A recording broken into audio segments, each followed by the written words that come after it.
ایک مرتبہ اس کی زوجہ نے کہا کہ مجھے بھی آقا کی زیارت کے لیے لے چلو. کہا کہ میرے پاس تم جانتی ہو استطاعت نہیں, سفر خرچ نہیں ہے, کیسے جاؤں, کیسے لے جاؤں, میں شرمندہ ہوں. کہا نہیں ایسا کرو, میرے جتنے زیورات ہیں میں دیتی ہوں, اسے بیچ دو.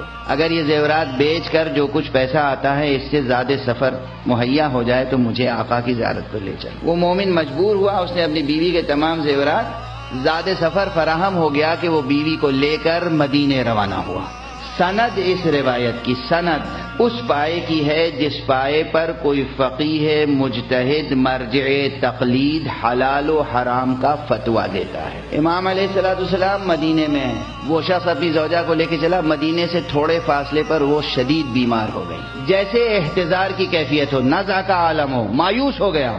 قبر پیغمبر صلی اللہ علیہ وآلہ وسلم کی زیارت کی, جانے پیغمبر کی خدمت میں گیا. فرزند پیغمبر آپ پر درود و سلام. امام مسکرائے. امام نے کہا کیا حال ہے؟ کہا آقا کیا بتاؤں کیا حال ہے, ہم نے اس کے زیورات بیچے, ہم مہیا ہوئے, لے کے آئے. مدینے کے سے تھوڑے فاصلے پر وہ اتنی مریض ہو گئی کہ وہ آ نہیں سکتی, مجھے معلوم نہیں وہ زندہ ہے یا نہیں.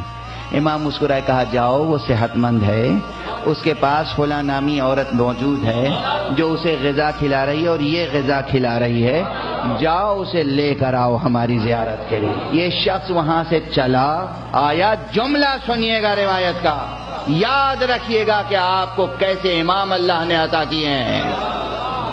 شان محمد تو بہت بلند ہے. یہ فرزند محمد عربی کی بات کر رہا ہوں, امام جعفر صادق علیہ الصلاۃ والسلام.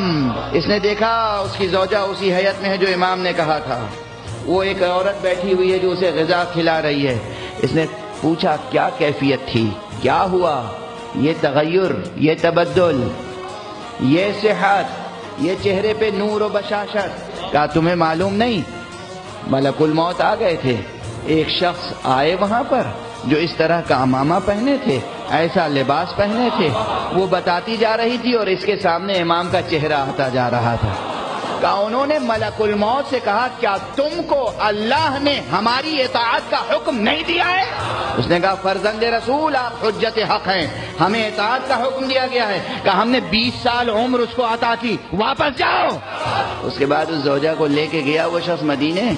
جیسے ہی وہ امام کے گھر میں داخل ہوئی, اس نے کہا خدا کی قسم یہی بزرگوار, کوئی اور نہیں تھا, یہی تھے جنہوں نے آ کر فرمایا تھا امام مدینے میں تشریف فرمائیں, ملک الموت وہاں ہے, امام یہاں بھی ہے, امام وہاں بھی ہے.